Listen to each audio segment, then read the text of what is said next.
If you missed the last video on indirect correction, make sure you watch that first. So many behaviors in Sunday school or in Bible clubs can be handled with an indirect correction, and that keeps the class going.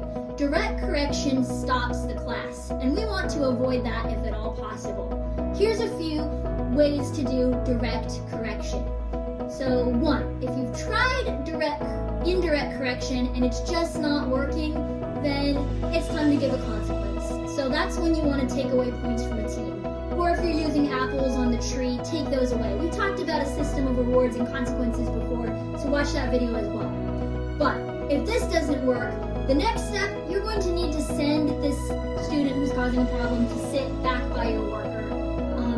If you send them to the back of the room, there's less of a chance they'll disturb the others, especially when there's a worker sitting right next to them. If this doesn't work, you're probably going to need to have the worker take the child out of the classroom, in which case they need to go be with their parents or the person that brought them to the class, because then the parents will be able to deal with them. So, if you had to do any manner of those, the thing to do after class is over is to go find the parents and talk to them and explain what happened with their child in class.